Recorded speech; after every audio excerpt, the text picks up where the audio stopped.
एक सीधा साधा गांव का भगत कभी कथा नहीं सुनता था, गाय चराता था गांव की। तो एक दिन और गोपाल जो गाय चराने वाले थे उन्होंने कहा, यार कभी तो कथा सुन लो, रात दिन पशुओं के पीछे घूमते हो, पशु बुद्धि, कभी तो कथा सुन लो। तो एक दिन सोचा दोपहर के भोजन गांव में पाएंगे जाके अपने घर में, और कथा हो रही वहीं से निकल लेंगे, जो सुन लेंगे तो सुन लेंगे। खड़े खड़े वहां चर्चा चल रही थी, जिसने मनुष्य जन्म लेकर के गुरु मंत्र नहीं लिया और नाम जब भगवान का नहीं किया, उसका जीवन मुर्दा, व्यर्थ जीवन। चला गया सुन के, और बार बार वही दिमाग में कि पंडित जी कह रहे थे गुरु मंत्र नहीं लिया और नाम जप नहीं किया तो मुर्दा जीवन। जिन हरि भगत हृदय नहीं आनी, जीवित सौ समानते प्राणी। दूसरे दिन फिर गया, कहा पंडित जी आपने कल कथा में कहा था गुरु मंत्र ले लेना चाहिए, नहीं तो जीवन मुर्दा हो जाता है, बेकार जीवन रहता है। तो देव गुरु मंत्र आप, और तो हम किसी को जानते नहीं। तो देखा फटा पुराना कपड़ा, डंडा लिए एक चरवाहा। उनका ऐसे थोड़ी कि तुरंत गुरु मंत्र दे दिया जाता है, आखिरी दिन कथा के मिलना फिर दे देंगे, टाल दिया। अब वो आखिरी दिन कथा के तो दिन चढ़ावा चढ़ रहा था, तो पंडित जी ने कहा जब चलें तब ले लेना गुरु मंत्र, टाल दिया। अब वो जब आखिरी दिन के बाद वो, तो उस समय घोड़े पे बैठ सब सामान लाद के पंडित जी चलते थे, वो तो सब सामान लाद के चलने लगे हो। तो पीछे पंडित जी आप जो कह रहे थे कि गुरु मंत्र देंगे, आप गुरु मंत्र दे दीजिए। पंडित जी रबड़ी पवाई गई थी, घोड़े से उतरे, घोड़ा एक भगत के यहां खड़ा किया और लोटा लिया और भागे, क्योंकि सोच लगी थी। अब वो भगत किसान आदमी, गांव का गंवार आदमी पीछे लगे, पंडित जी अरे गुरु मंत्र दे दो, कितने दिन से टहला रहे हो आप। अरे उनका यार मतलब सोच का पेशा, तू गुरु मंत्र की बात कर। अब वो पीछे लगा कि अब हम नहीं जाने वाले, आपने सब सामान लाद ली थी, भगवान की कृपा कहो कि आपको सोच लगी आई, नहीं तो आप हमको तो गुरु मंत्र ही नहीं देते, हम आपको नाम पर विश्वास की बात। पंडित जी तो दात गपोचन, जय गुरुदेव की, जय गुरु। वो दबकाए है दात गपोचन, मतलब एकदम मूर्ख आदमी, तो सोच तो। वो प्रणाम कर लिया, जय गुरुदेव, धत गपोचन, धत गपोचन। जपना न राधा न कृष्ण न राम न हरि। घर आया, बोले आज से गाय चराना बंद। बोले क्यों? बोले गुरु मंत्र मिल गया, अब हम भजन करेंगे, हमारा जीवन मुर्दा नहीं रहेगा, अब जीवन सार्थक रहेगा।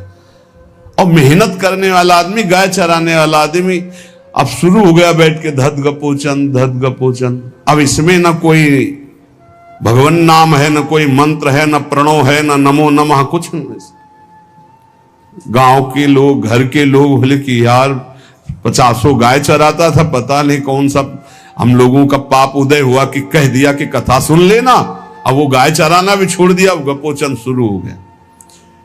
अब उसकी ऐसी लगन लगी, सहज सरल भोले जो होते हैं ना, हरिवंश महाप्रभु कह रहे हैं, मुनि मन ध्यान धरत नहीं पावत, करत विनोद संग बालक भट, दास अनन्य भजन रस कारण, जैसे हित हरिवंश प्रगट लीलानट। लालजू महाराज बड़े बड़े मुनियों के ध्यान में नहीं आने वाले, बड़े विनोदी। रुक्मिणी जी से कहा तैयार हो, भगत के दर्शन करने चलना है। रुक्मिणी जी ने कहा बहुत दिनों बाद आज आपको किसी भक्ति की याद आई, प्रभु जरूर कोई महाभागवत होगा, हम चलते हैं। बोले बहुत विचित्र महाभागवत। चले, साधारण वेश में चलना है। जब गांव में गए, उस भगवान तो सर्वज्ञ ही है, उसके घर के दरवाजे में बैठ गए और रुक्मिणी जी से कहा कि पहले तुम मिल के आओ भगत के, फिर हम मिलेंगे। रुक्मिणी जी ने कहा हाँ ये उत्तम बात है, पहले हम उनको दर्शन दे के और दर्शन करके आती है। तो आंख मूंदे से, न खाना न पीना, धत गपोचन। रुक्मिणी जी ने कहा ये कौन सा नाम भगवान का, न विष्णु शास्त्र नाम में है, न गोपाल शास्त्र नाम में है, और कहीं हमने पढ़ा नहीं, ये कौन सा भजन कर रहा है।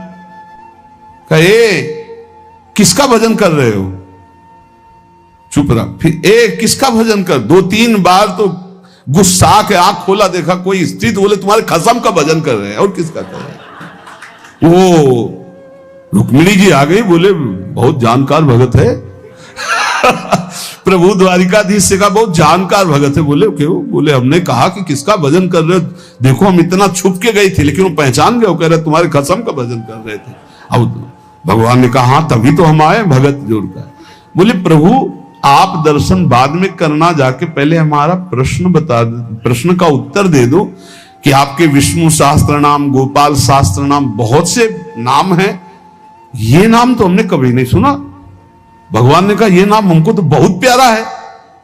बोले आपको कब, मतलब ये कब कैसे नाम रखा गया।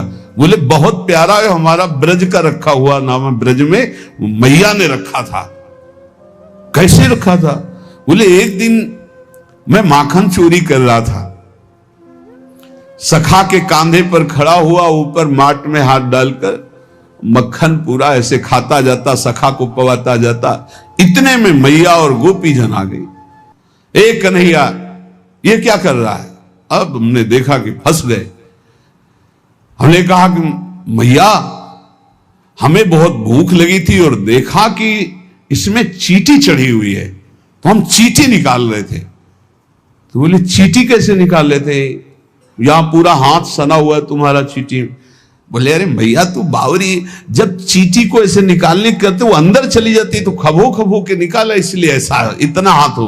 बोले यहां मुंह में भी जब तुम्हारे मक्खन लगा, एक मक्खी बार बार उड़ रही थी तो हम ऐसे मारा तो पूरा मुंह में मक्खन लगा। मैया ने कहा धत गपोचर। बोले ये उस समय का नाम रखा हुआ है, मेरा बाल गोविंद में जब मैया ने रखा था मक्खन चोरी के समय उस।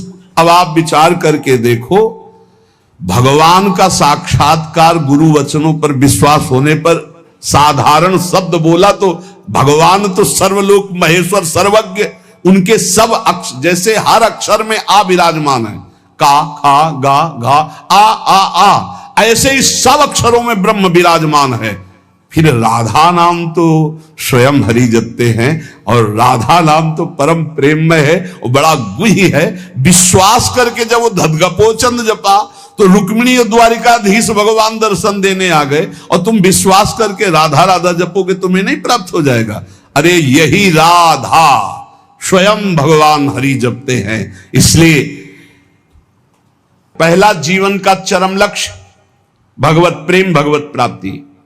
दूसरा, हमारी बुद्धि केवल विचार करे तो श्यामा श्याम के ही विषय में, किसी व्यक्ति वस्तु स्थान का अगर हमारा चिंतन हो रहा, संबंध हो रहा, तो श्यामा श्याम के संबंध से हो। जैसे गोस्वामी तुलसीदास जी कहते, नाते नेह राम के मनियत सुहृद सुसेव्य जहां लो। अगर ऐसा नहीं तो फिर हर वस्तु व्यक्ति स्थान में एक आसक्ति है, वो बांध लेगी, आप श्यामा श्याम तक नहीं पहुंच पाएंगे। इसलिए बुद्धि का जरूरी है प्रिया प्रीतम में स्थित होना। अगर बुद्धि ये निश्चय कर ले कि परम सुख स्वरूप श्यामा श्याम ही हमारे हैं, हम श्यामा श्याम के हैं, सुख है तो श्यामा श्याम के नाम में, रूप में, लीला में, धाम में। अभी आपने सुना आनंद का तारतम्य। तीसरा, जो गुरुदेव ने नाम दिया है इससे बढ़कर महत्व तो किसी नाम में नहीं होना चाहिए, किसी की निंदा नहीं। सब नाम हमारे प्रभु के हैं, पर हमारे लिए सर्वश्रेष्ठ नाम हो गया जो गुरु ने दिया है, जो मंत्र दिया, जो नाम दिया। एक एकांतिक में आए और बोले हम कुछ 2-4-6 महीने से हम आपके शिष्य हैं, मंत्र ले लिया है। स्वप्न में एक महात्मा आए और उन्होंने हमको और मंत्र दिया है, तो अब तो हम समस्या में फंस गए कि आपका दिया गुरु मंत्र जपें या स्वप्न में कोई और महात्मा आए थे उनका दिया जपें, क्या करना चाहिए। तो हमने कहा तस्मात् शास्त्रम प्रमाणम। जब सप्त ऋषि जी आए, स्वप्न में नहीं, सीधे साक्षात आए पार्वती जी के पास, और कहा ये किसके लिए तपस्या कर रहे हो? महादेव जी के लिए। महादेव जी में क्या है, चलो हम तुम्हें भगवान नारायण को पति रूप में, भगवान विष्णु वैकुंठाधिपति अपार वैभव, उनको। तो जो माता जी ने बात कही पार्वती मैया ने, वही बात पकड़नी है। उन्होंने कहा तजऊ न नारद कर उपदेशु, आप कहें सतबार महेशु। सप्तऋषियों, अपने गुरुदेव नारद जी के उपदेश का मैं कभी त्याग नहीं कर सकती, चाहे स्वयं इष्ट देव भगवान शंकर आकर सैकड़ों बार कहें तो भी। तजऊ न नारद कर उपदेशु, आप कहें सत बार महेशु। कोटि जन्म लगी रगर हमारी, बरों संभुनता रहूं कुंवारी। करोड़ जन्म लूंगी, हर बार अपने गुरुदेव के दिए हुए मंत्र का अनुष्ठान करूंगी और देवाधिदेव महादेव को पति रूप में वरण करूंगी, अन्यथा कुंवारी रहूंगी। बहुत सी कन्याएं और बहुत से वर हैं, आपको ब्याह कराने का शौक है तो आप जाइए, लेकिन मैं पर्वत से प्रकट हुई हूं, हिमालय से मैं अडिग हूं अपने गुरुदेव के वचन में। तो यहां कह रहे चौथा, समस्त इंद्रियां भोग विलास के लिए लालायित रहती हैं, सबकी। अब इनको भोग देना भी है, बिना भोग के, बिना विषय के जीवित नहीं रह सकते। शरीर चलाना है, सेवा धर्म पूर्ति करनी है, पानी पीना भी विषय है, अन्न पाना भी विषय है, देखना भी विषय है, सुनना भी विषय है, सब विषय के अंतर्गत आता है। तो यहां अपनी इंद्रियों से जो विषय ग्रहण करना है वो भागवतिक करना है। जैसे हमें पानी पीना है तो प्रभु को अर्पित करके राधा वल्लभ लाल की जय, और फिर भावना करो हृदय में प्रभु विराजमान है, जलपान कर। भोजन भोग अर्पित किया, भगवत स्वरूप प्रसाद, हम प्रसाद पा रहे। वस्त्र प्रसादी, सुनना भगवत विषय, देखना भगवत भाव, बोलना भगवत संबंध से। हर इंद्रियों के विषय को हमें भगवत संबंध से युक्त कर लेना है।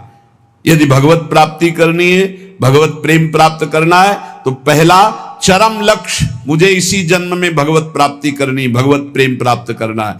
दूसरा बुद्धि का पूर्ण समर्पण अपने आराध्य देव श्यामा श्याम में। तीसरा गुरु प्रदत्त नाम रूप लीला गुण सेवा उपासना सांगोपांग गुरु प्रदत्त। चौथा, समस्त इंद्रियां भगवत संबंध से युक्त। पांचवा, जीव का चिंतन प्रत्येक क्षण पदार्थ, व्यक्ति, परिस्थिति,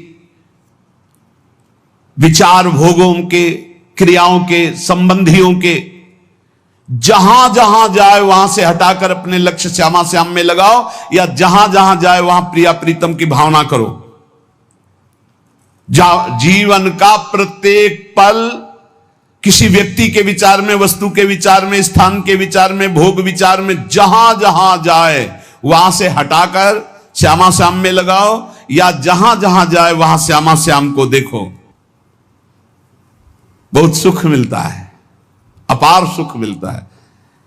जिससे प्यार होता है, अपनापन होता है, उसकी बात सुनने में सुख मिलता है। अरे वो दिशा अच्छी लगती है, वो दिशा अच्छी लगती है। जिधर अपना प्यारा बसता है ना, वो दिशा अच्छी लगती है। उधर से आई हुई वायु ऐसा लगता है प्यारे का आलिंगन हो रहा है, अभी वो प्रेम जागृत नहीं हुआ। इसलिए उस एरिया को कोई आ जाए, अच्छा आप उधर से आए, जहां अपना प्यारा बसता है उस क्षेत्र का कोई आ जाए तो ऐसा लगता है प्यारा मिल गया। उधर की वायु आ जाए तो प्यारा है। जहां प्रीतम जी देश की प्यारी लागे पौर, जिधर प्रीतम बसते उधर से यस्या कदापि वसनांचल खेलनोत। जिधर हमारी प्यारी जो प्यारे जो, नाम में अपार सुख तब अनुभव आएगा जब आसक्ति हो जाएगी। अभी आसक्ति अन्यत्र है, नाम में आसक्ति तो है नहीं। तो एक उपासक, ये मुझे नाम जपने में श्रद्धा नहीं हो रही, बिल्कुल ना हो, आप चिंता मत करो। भाव शब्द समझिए, कुभाव अनख आलसहु, नाम जपत मंगल दिशि दसहु। भाव से जपो, कुभाव से जपो, मन लगे या ना लगे तुम्हें फल मिलेगा, पक्का मिलेगा, मंगल दसों दिशाओं में होगा। विश्वास करके जपो तो, और एक दिन जब स्वाद लग जाएगा तब आप भी ऐसे ही बोलोगे जैसे बड़े बड़े संत महापुरुष बोलते हैं, नाम जीवन, नाम सर्वस्व, नाम ही हमारा प्राण धन। 8वां, जीवन में राग द्वेष न रह जाए। बड़ा खतरनाक है ये राग द्वेष। अगर किसी से राग है तो बड़ा सूक्ष्म होता है राग का धागा, और वो जब हमारे ऊपर संकट आएगी, विपत्ति आएगी, या तो वो धागा दिखाई देता कि अभी वो है ना। द्रौपदी जी को पहले श्री कृष्ण याद नहीं आए, 5 महारथी पति है अतिरथी, वो याद आए, फिर भीष्मादि याद आए, फिर अपनी भुजाओं का बल, फिर दांतों का बल, और जब निर्बल तब महाबल। सुनेरी मैंने निर्बल के बल राम, महाबल प्रभु श्री कृष्ण का तब जागृत हुआ। ये राग बहुत खतरनाक है, किसी से राग ना करें।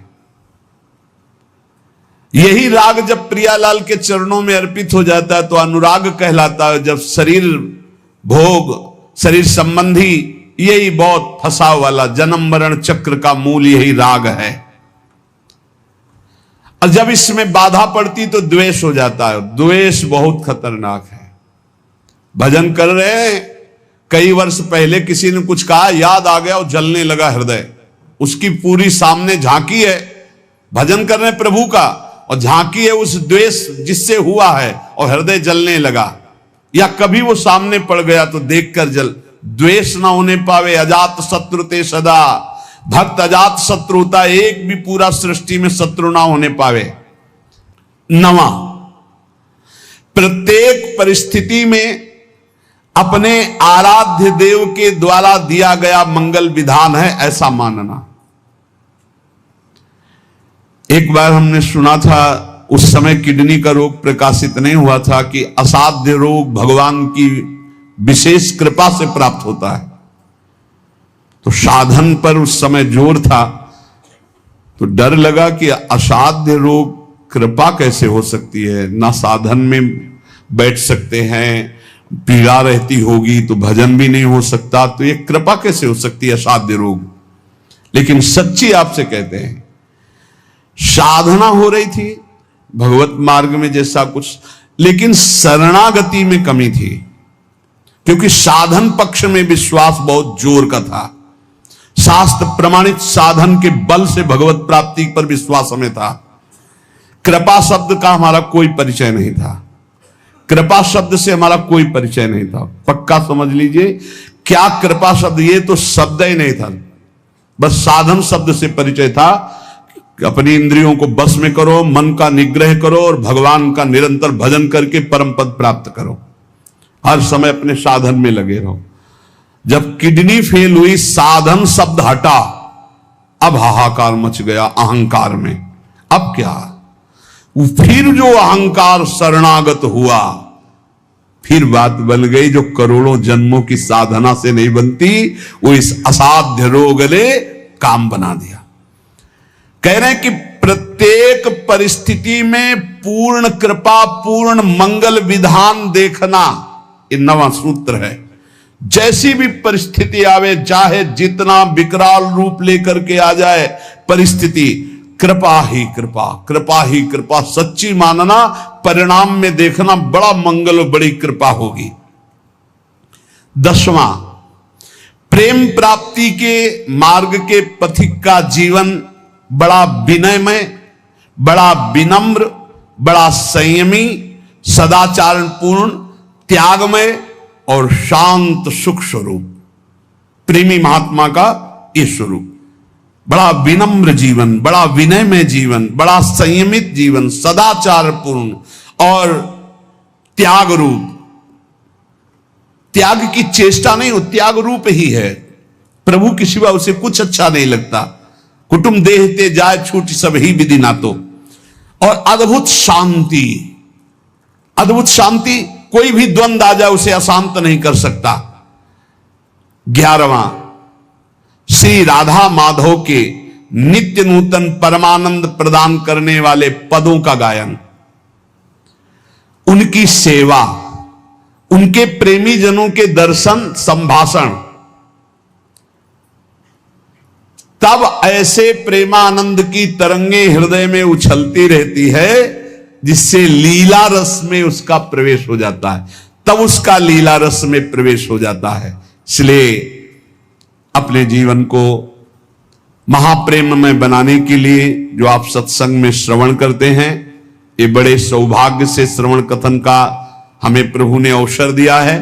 हम इसे व्यर्थ न जाने दें, बार बार मनन करो। देखो भगवान की इतनी कृपा हो गई, ये यंत्र मोबाइल आदि जो है, अगर इनका सही प्रयोग करे तो ये बहुत सहायक है। एक बार सत्संग हो गया, जो पकड़ पाए नहीं, हम 10 बार सुनेंगे तब तो हम पकड़ लेंगे ना। तो 10 बार कैसे सुनते? अगर ये मोबाइल ना होते, ये यंत्र ना होते तो हम कैसे सुनते? बड़ी कृपा भगवान ने की। जैसे जैसे कलयुग हमारी स्मृति का अपहरण कर रहा है, तो भगवान के द्वारा प्रेरित होकर विज्ञान भी वैसी सहायता कर रहा है कि एक बार का सत्संग हमें पकड़ में नहीं आया तो हम 10 बार मोबाइल से सुन सकते हैं। बस हर चीज में गुण दोष है, तो मोबाइल के दोष को स्वीकार न करें। प्रपंच देखना, गंदी बातें देखना सुनना अगर शुरू कर दो तो दिन भर ही उसी में लग जाएगा। मतलब की बात देखो, संत महापुरुषों के सत्संग को सुनो और उसका मनन करो, उसको अपने आचरण में उतारो और एक क्षण भी नाम से विलग न रहो, जीवन का परम लाभ। शेष चर्चा आगे। श्री राधा वल्लभ लाल की।